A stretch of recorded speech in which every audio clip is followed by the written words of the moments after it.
All right, it's a pleasure for us to have Dmitry Burago today from Penn State. Take it on, please go. Okay, so I'm going to start with a rather naive question. I don't know who exactly formulated this question. I think that some version of it goes back to Erdős, but in a different formulation. And of course, the approach here is also different from probably Erdős would expect.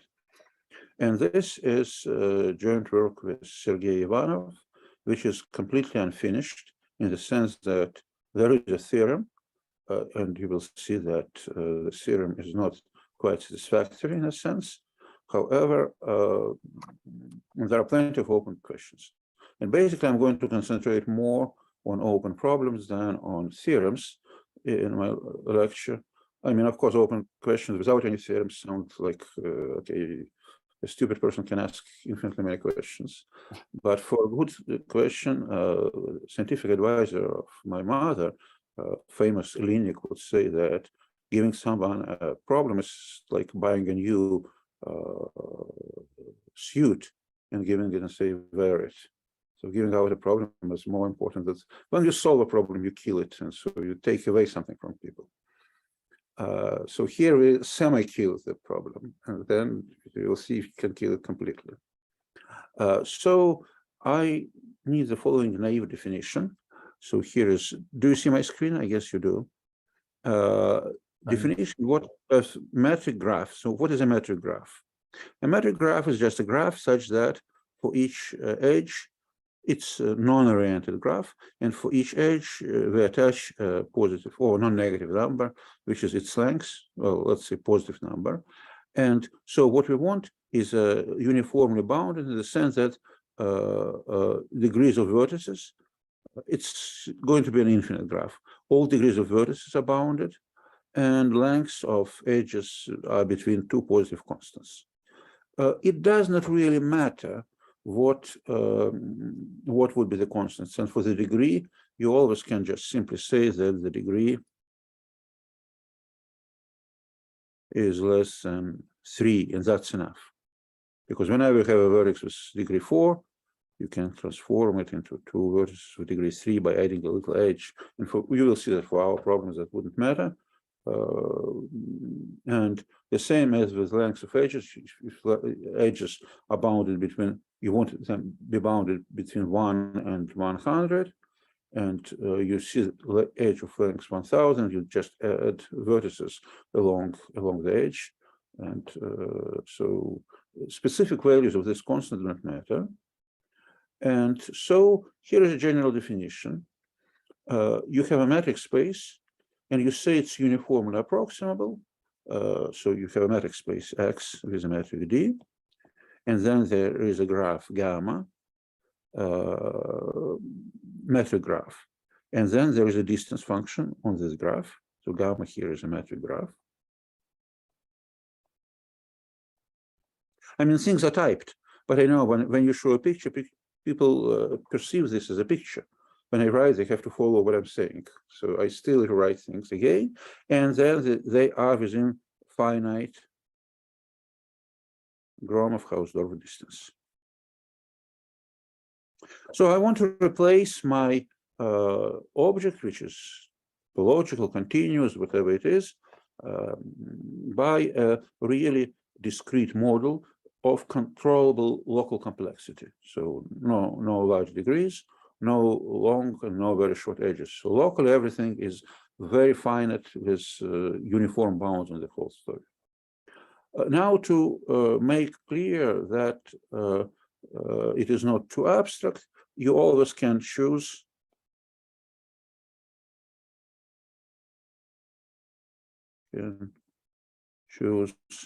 vertices. So gamma has vertices and edges, right? And then functions, some function distance from edges to non-negative numbers. It's what is our graph is here. And we choose V to be a subset in a natural way of X. Forming a separated net. It's an easy exercise that if you have such a graph, then you can make a correspondence between vertices. And so, as a matter of fact, if you rephrase it in more down-to-earth language, this means that you have your space X. It has its distance function d. Now you choose a bunch of points here inside this thing. You connect them by abstract edges. So edges, of course, are not in X, they are abstract edges.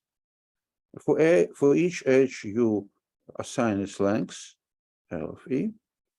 And then you get another distance, which is the shortest path in the graph. So you get some distance between points in the graph.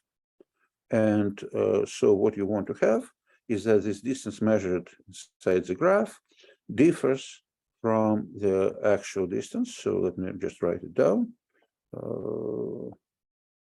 Distance between X and Y minus distance in the gamma. Well, here it is X and Y. Should be careful, X and Y belong to the set of vertices of gamma.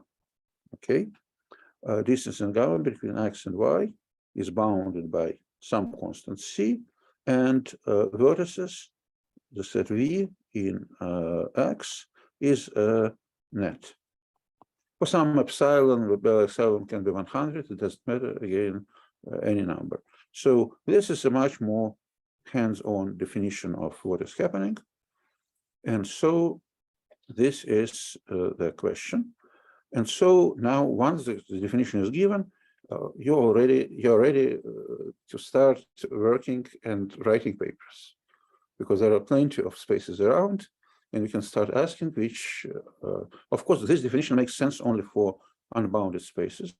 If your space has a finite diameter, just put there 1 point and you are done, because I'm not requesting any specific values of constants. So a 1 point space is good enough for me.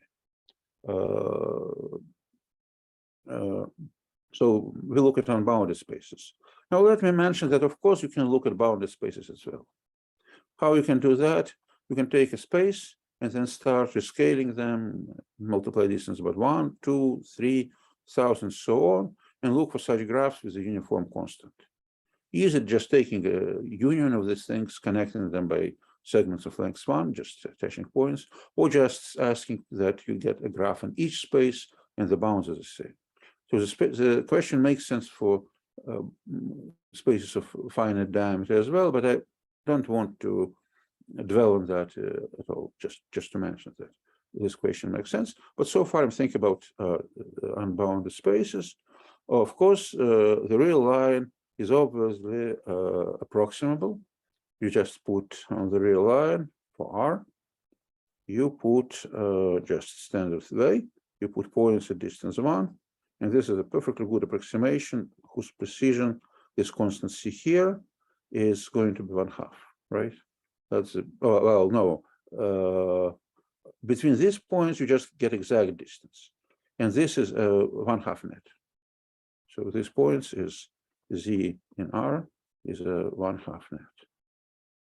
As I said, I'm not going to worry about what the values of the constants are, because after scaling, you can get anything. So, right. So the next question that comes in, and which is the main result I'm going to mention, is that this R square is approximable.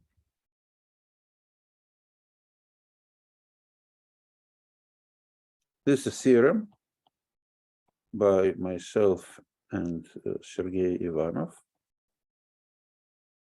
that R square is approximable.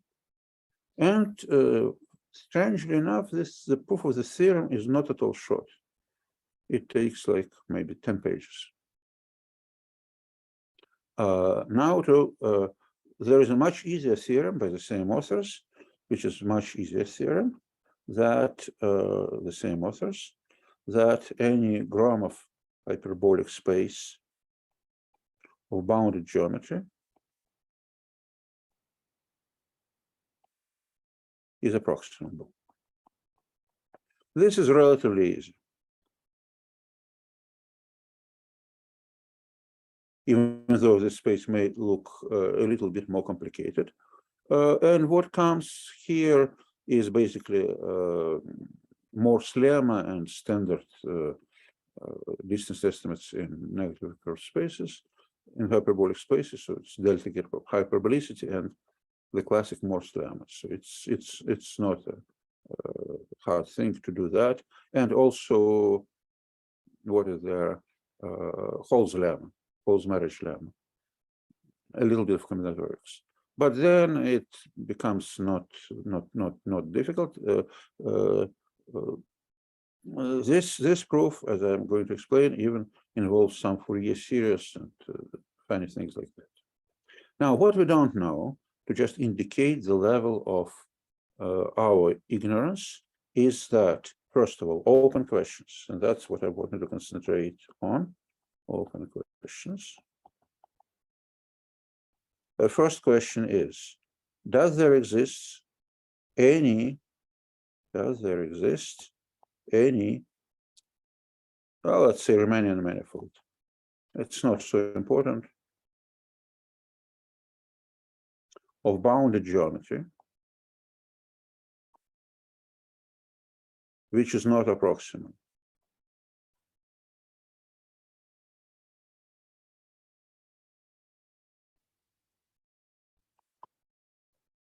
Now, why I'm saying about what I mean by bounded geometry, okay, I'm running out of pages, so I need to add a page.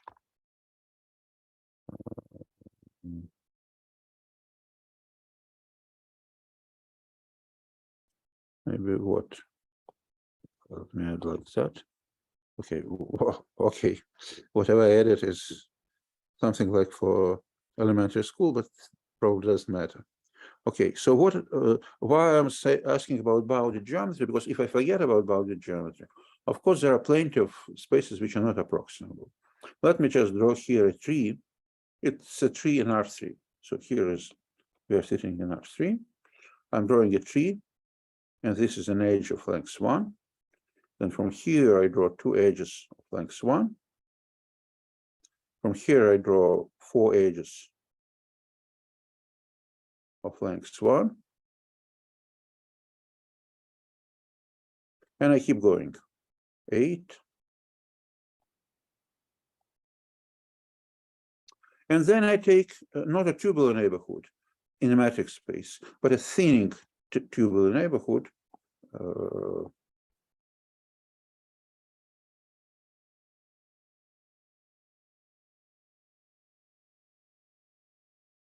Which looks more or less like that. You take a tube around this edge, then you take a thinner tube here, you put a ball here, you drill holes, then you attach thinner tubes here, and you keep going. It's very easy to see that this thing is not approximable, because a graph, whatever graph you construct, it is going to have unbounded branching at this point. I mean, as you go along this thing, because we branch. But of course, it's not bounded geometry. So what I normally would mean by bounded geometry is say that injectivity radius is bounded by some constant bigger than 0. I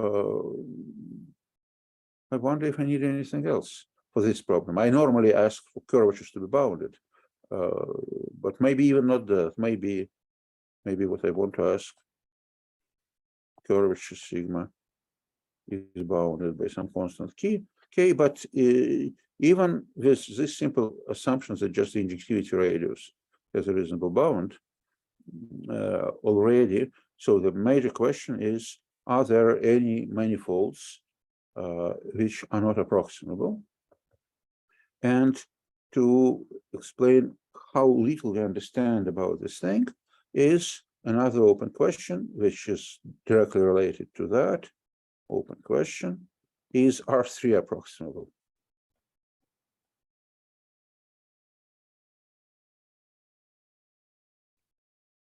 I guess some people are smiling.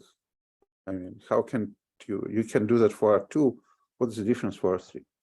First of all, let me explain what are the difficulties for R2 and why it is not so trivial as it might seem.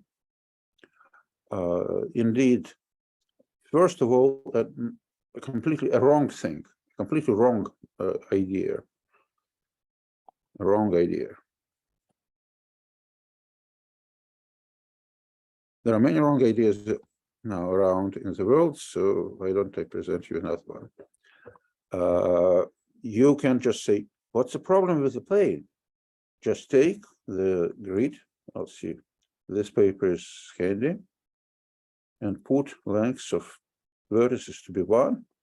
And what you see here, well, you will see actually an L1 metric, right?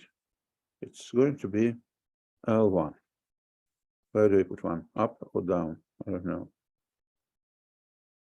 Okay, L1 metric.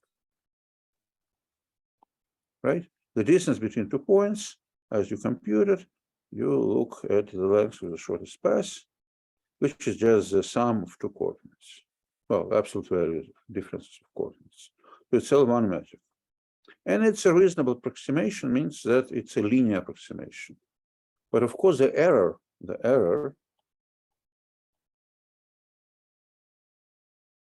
is not bounded.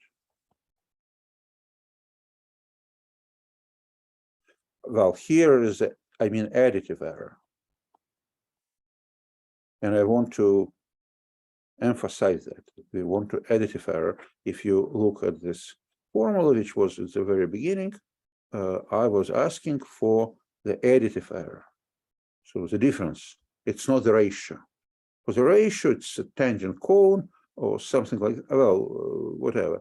It can be even a square root of the distance, and the tangent cone would be the same. Now we are looking at exactly Gromov-Hausdorff distance. So it's, I want the error to be, so it's very different. So it's not an example. So this is a non-example.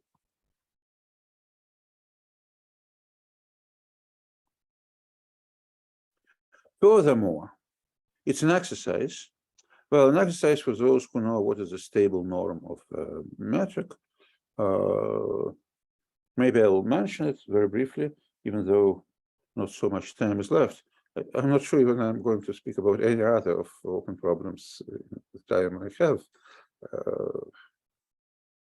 But anyways, so an exercise on stable norms of Z to Z invariant metrics. No periodic graph.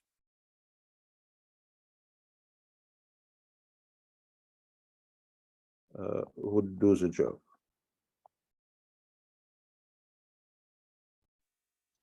Okay, so it's trying to construct a periodic graph, which is nice enough.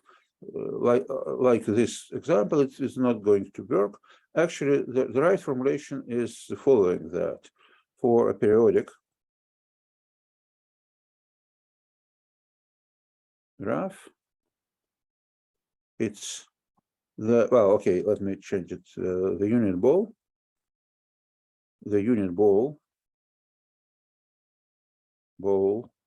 of the stable norm is, of course, convex polygon. Nothing like a circle. So the divergence is linear. Now, let me tell you what the stable norm is. There is a very old theorem of mine with an important lemma, which I borrowed from Fedor-Nazarov. And here's a theorem, which maybe you, if you never saw it, in all this kind of stories, it's quite important. If you have a length metric,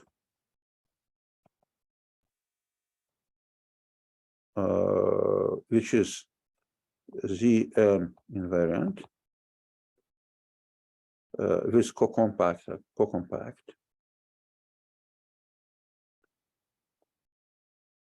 A good model for you to think is that it's the universal cover of torus. This is metric D.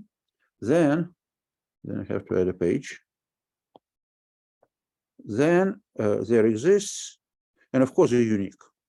It's immediate, a norm such that this norm, it's called a stable norm, such that distance between any two points, whatever far they are from each other, differs from the norm from them by no more than some constant c. So of course there is some constant c.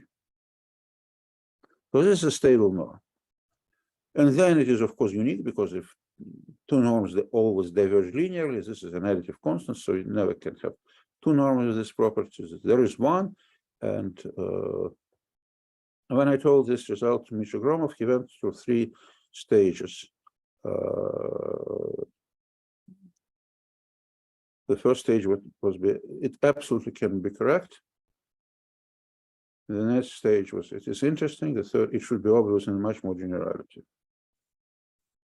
Well, still I don't know an answer for semi-hyperbolic groups. This is also true in proper reformulation for hyperbolic groups. If I have time, I will explain you how to formulate it for general group actions. But anyways, so we have no hope for working with periodic graphs.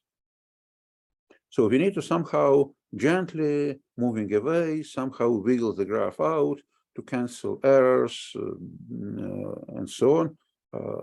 And here you understand why the function, my favorite function is going to be absolute value of x. The function from r to r plus. It's going to be my favorite function. Why I'm going to be so excited about this function? Because locally, let's imagine that I have a large piece of my space, in this case my plane, because I don't know what to do with R3. And on a large piece of it, I put something periodic. Then on this scale, if I measure distances, I see some polygonal norm on this thing. So a unit ball looks this way. And of course, I'm not very happy. So what I want to do, go into another piece.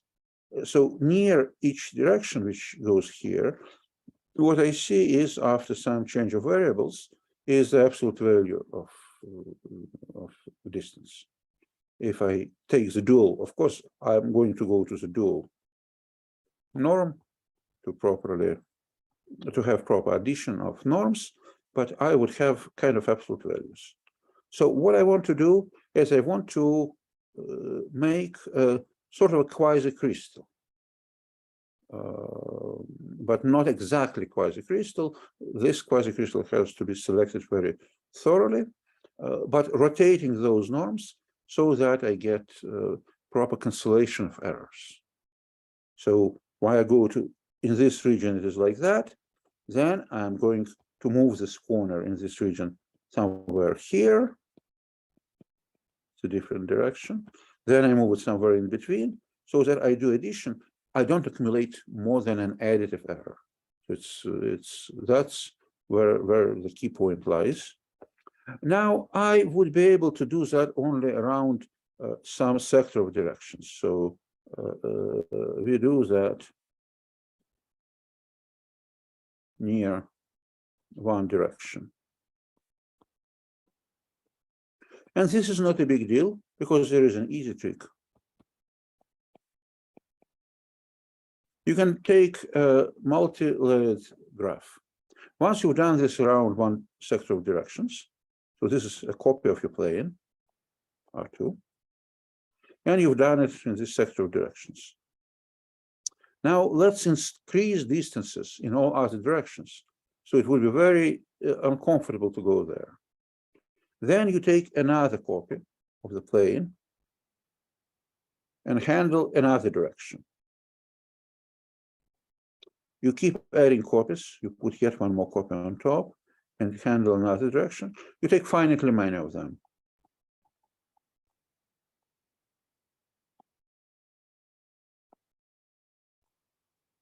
And so you badly increase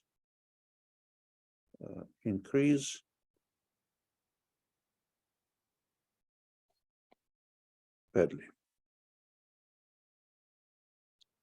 Okay, in the outside of those segments. And then you make connections. That. You make connections, just connect corresponding points vertically by segments of length 1. There are finitely many copies. We are working up to a finite constant. Then whenever you want to go between 2 points, obviously you go to a copy where your direction is in the corresponding sector, travel through this copy, and then return back. Because another copies going in this direction is very expensive. So you just lose a constant of going between copies back and forth. Other directions are unprofitable.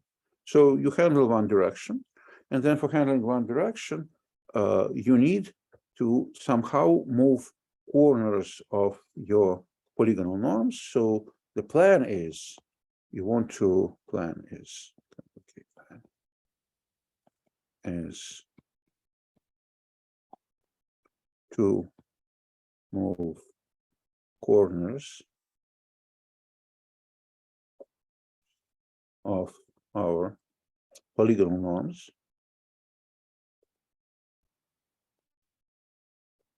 in such a way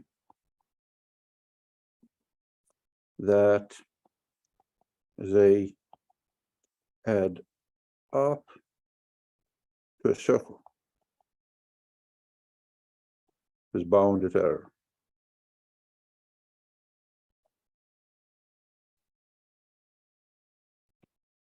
This is our plan. And here we go into a completely different area, which mixes analysis and dynamical systems. I think the questions are going to be at the end because, well, a possible question could be, what are the open problems you have? But anyways, since I have like 6 minutes left, probably, yeah. So let me ask you the following question. I have an interval 0, 1. And I want to put points x1, xn uniformly distributed.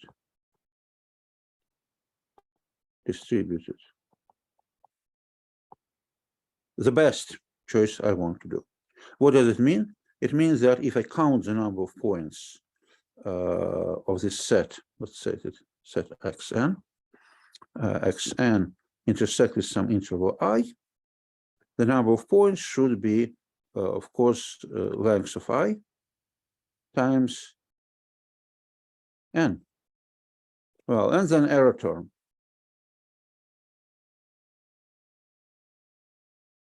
How bad can this error term be? Of course, just put them as everyone would do.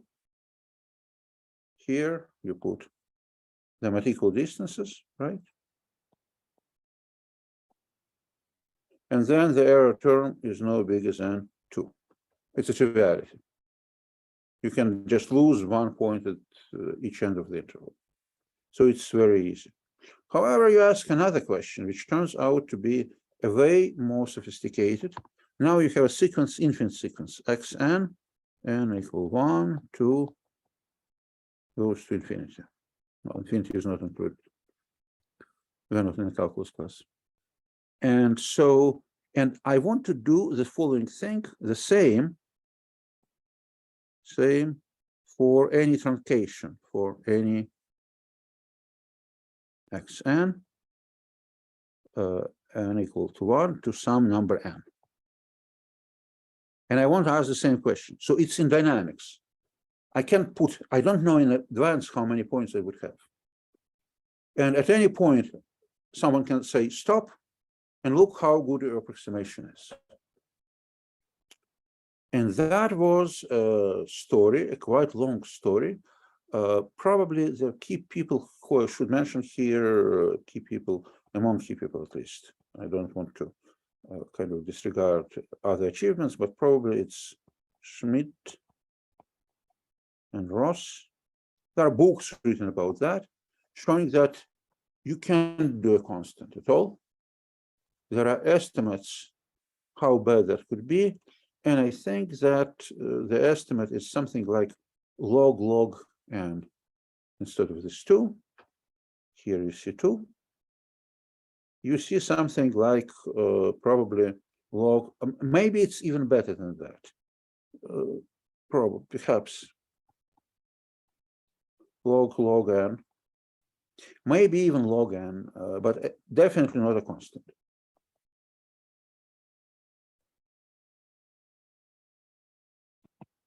Now we are solving a little bit different problem. It may seem to be almost the same. Let me remind you, the formula was number of points of the intersection of my set xn with the interval I is going to be length of I times n, right? The way I can write that is I can put a delta measure on each xi, the point, and then I just can integrate. So this is my measure delta, and I integrate delta over the interval I, and it's going to be about n times the length of interval. Instead of a delta measure, I want to smoothen it. And instead of that, I look at the function which is distance from xi to x. And look at the sum of these functions from 1 to n. And what I want,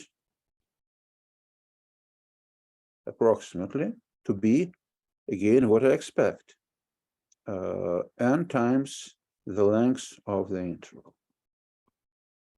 And surprisingly enough, the answer here is that you can do a bounded error.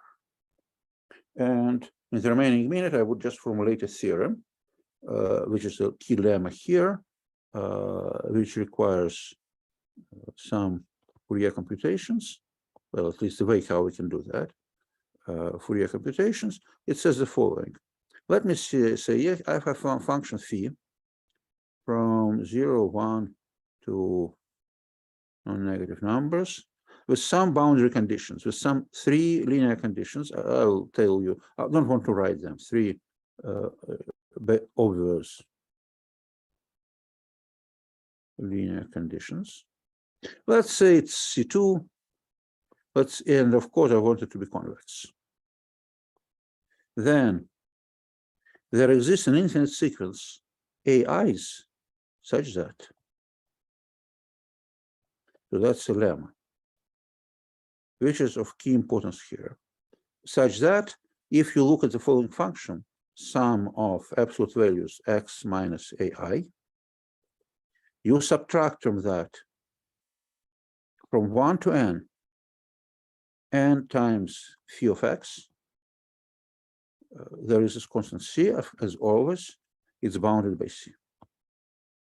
So any function you can get as average, well, it's much better than the average. A much easier statement would be if I divide everything by n. I don't divide it by n. It's still in this form. So it's much stronger form. If I divide it by n and say that it is bounded, that would be kind of a much easier statement.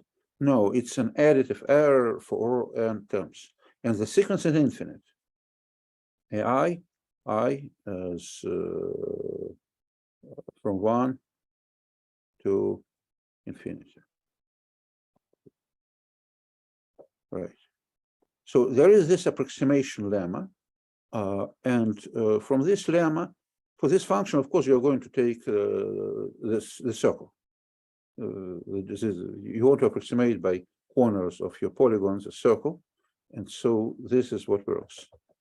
Where we fail in R3 is when instead of distances to points, you need to take distances to lines or to points in R2.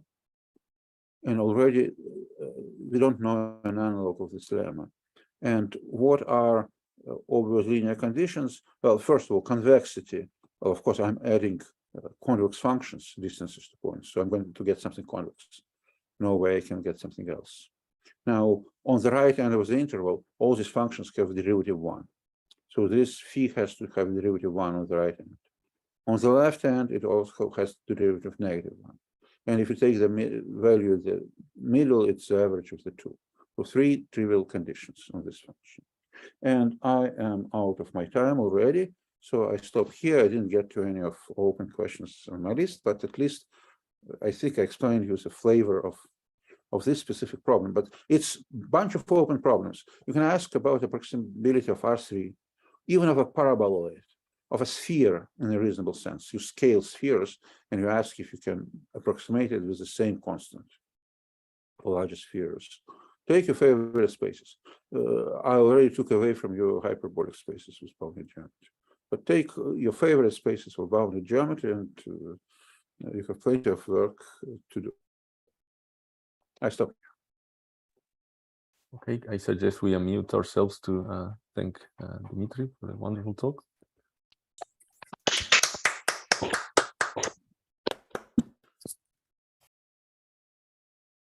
Right, if people have questions, please, or comments, please go ahead. I have a question. The general question is if, in these approximability questions, could randomness ever be of help, or if people ever tried to use randomness? So, I mean, maybe to be more specific, if you're trying to approximate the plane, I guess, which we know you can do, but if you divided it up into unit squares, you couldn't take the edges on the boundary of each little square as you explained. But what if you chose 20 random points from each square and then assigned? Henry, first of all, if you just do randomness, then with some probability, somewhere you will see large additive errors.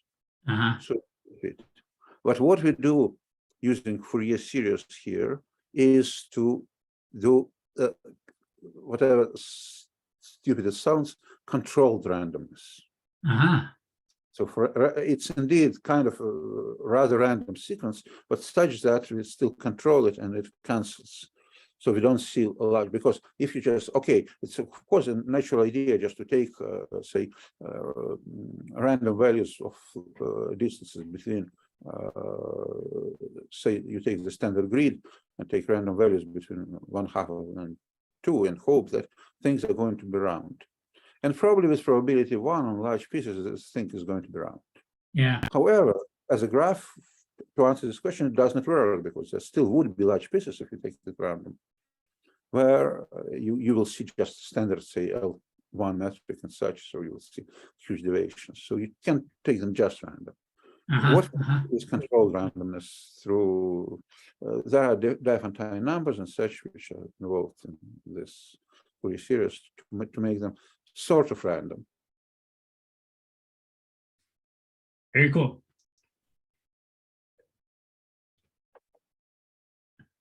I'll ask another question. So you mentioned this problem of on the unit interval, choosing points, and then you don't know when you're going to be told to stop, but when you're told to stop, you want the points you've selected to sort of, approximate the uniform measure in some sense. So, I mean, does this work by Schmidt and Ross or others? Does this relate to the golden ratio? I mean, sort of choosing points? Yeah, that's a very complicated story, how you choose them and how you prove that you can choose them. I saw a book which is like that thick, discussing these issues for just how to choose dynamically random, dynamically uniform sequence. So it's another question could be, you can ask for intervals from 1 to n, you can stop anywhere. You can ask for an interval from m to n somewhere, it's a different question, right? So there are many issues coming out from there, and there is quite a bit of complicated mathematics, how you do that dynamically. As I said, for the static thing, of course, you just take points at equal distance from each other, and a school kid would immediately tell you that this is basically the best you can do. I see. So it's more complicated than this golden ratio. If you sort of choose points according to this golden ratio and then round mod 1, that maybe has multiplicative error, whereas you're asking for additive error. Well, see, this is quite difficult. Let's see what is happening. Let's say this is my interval 0, 1. Where do I put the first point? Naively, I want to put it in the center. Okay, let me try that. Then on the second step, I am already not very good, because I have to put my point somewhere. Next point goes somewhere either here or there, and the density here is completely different from there. So maybe for the first step, I should be smarter. Maybe I should put my point somewhere here, so that I'm not so good at the first step, but on the second step, I can choose my point here. But then what do I do on the third step? My point lands in one of these intervals, and then the density on this interval is going to be much higher, and this density here is much smaller. So maybe I should prepare it even better, but then the first step already is not so good. It has not. I mean, it's a very tricky question. Right. So controlled randomness again. Yes. Yeah. It's how do dynamically, and it was a huge surprise to us. A great harmonic analyst, Fedor Nazarov, he first didn't believe that this could be possible because all we did is we substituted characteristic functions by absolute value, by distance to a point. And this kind of regularization, a little bit of regularization, tells you how to put the points. But again, the strategy comes from some Fourier series and some continuous fractions for specific numbers. So I can't tell you kind of as a, it's not a strategy for a chess game. It's how you choose these things comes from some black box in a sense, how you choose these points. But if you try it, and this is what these books by Schmidt and Roth, I remember a book by them. Yes, how you choose these points, even the question very well, okay, since you're looking up to a bounded error, of course, the first several ones do not matter. But once you get where it matters, you see exactly the same problem, where to put the next one. Do you want to put it here, or a little here, or where you shift it so that, I mean, it's a brain twisting question. Thanks. Are there any more questions?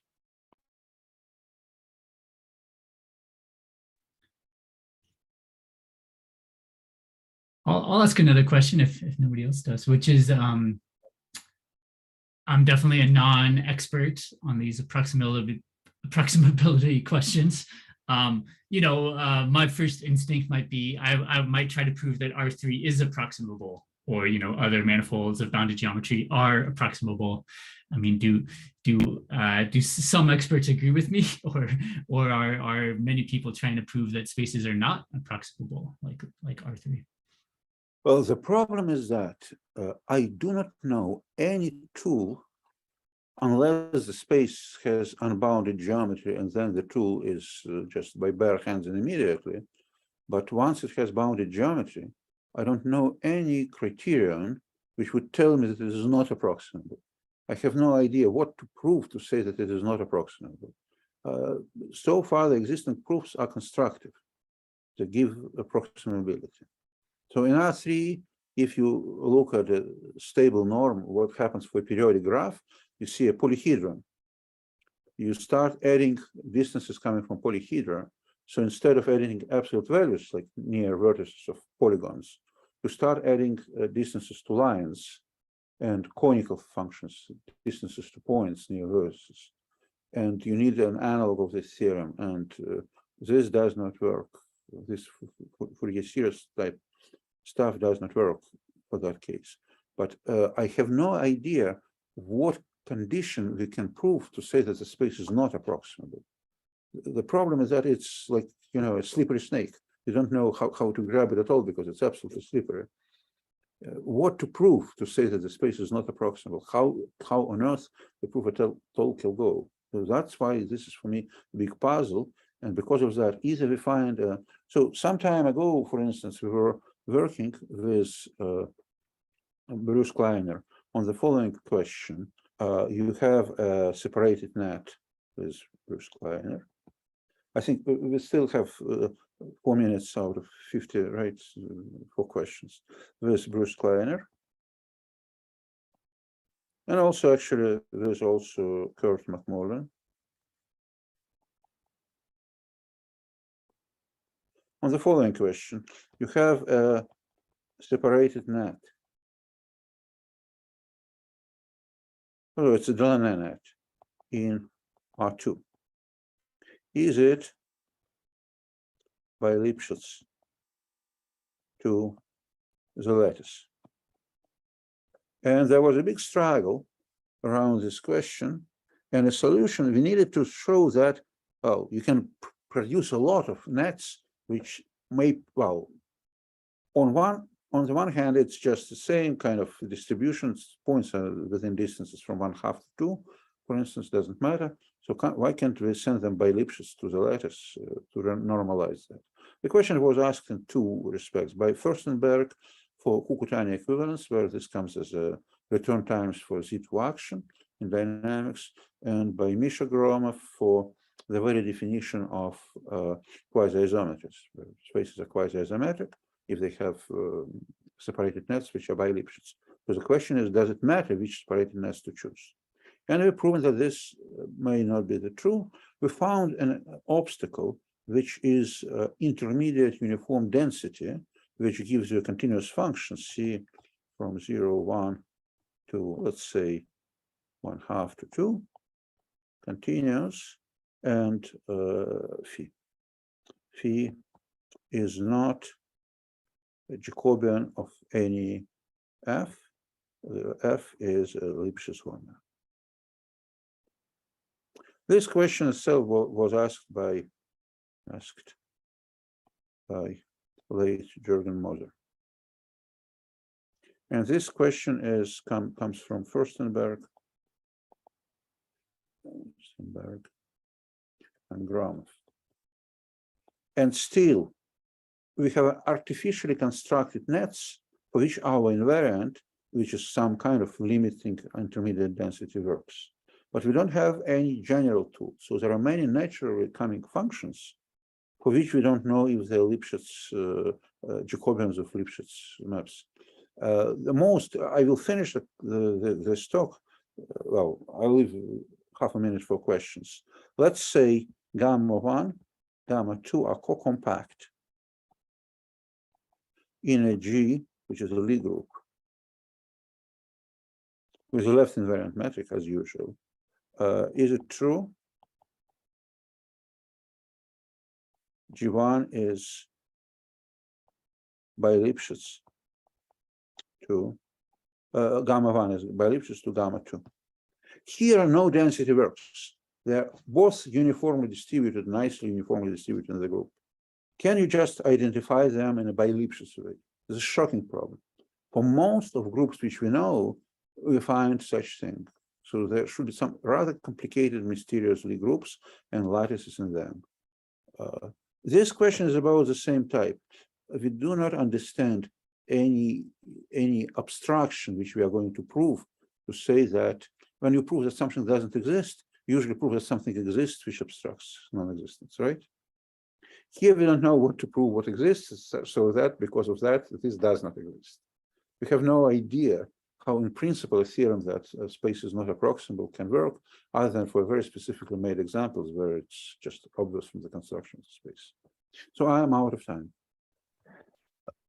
I have a very quick follow-up question regarding the description of R2 being, and then separated nets in R2.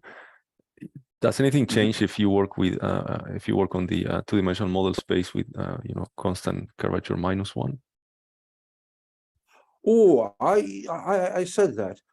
If you have any bounded geometry hyperbolic space, it is approximable. It's easier than that.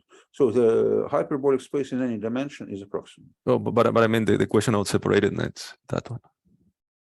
Or for separated nets, yeah, yes, the answer is funny. And for separated nets, the theorem, there is an easy theorem, relatively easy theorem. Easy theorem. I think it's due to White, spelled not a standard way, that in hyperbolic space, every two separate nets are by Lipschitz. Yes. So this is known. This is known, but see, it's not so surprising. As you go on, so you start building this net, this map. Not only there by Lipschitz, but actually there is bounded distance map between points. You go from a sphere of radius n, and you go to a sphere of radius n+1. You add about the same number of points as you already had. So it's not a Euclidean space. In Euclidean space, the number of points you add is just it's a polynomial, so it's next degree. Here you add about the same number of points. So you have plenty of points to connect to where you map them. And for additional points, again, you have enough points to connect to. Formally, this is done again through the Hall's marriage lemma. By the way, for the group question here, let's say that co-volume gamma 1 is equal to co-volume is gamma 2. Then true. So in many groups, this answers the question. Why this is true? Let me just explain you a proof. Let's take the fundamental domain, any fundamental domain for gamma 1. It's a fundamental domain. Here is a little piece of the talk where I'm going to give you a complete proof. And a fundamental domain for gamma 2. Then shift them and make a link G1 belonging to gamma 1 and G2 belonging to gamma 2 if fundamental domain is F2 and this one is F1. So if G1 of F1 intersects G2 of F2, well, maybe I take interiors, whatever it is non-empty. So I make a link. And now the conditions of the Hall's lemma, every collection of elements from gamma 1 connected with at least n elements of gamma 1 connected with at least n elements of gamma 2, because you can't cover the images of this fundamental domain by a smaller number of things. They are of the same area. And the other way around. So there is a bipartite graph, which you can use as a graph of the map which you construct. And this is a finite displacement map, which on separated maps is automatically by Lipschitz. It's complete proof. Thank you. Are there any more comments or questions? All right, so thanks again for your beautiful presentation, a beautiful talk. So I'm going to stop recording, and if people want to stick around for a few more minutes, please do. Okay, thank you.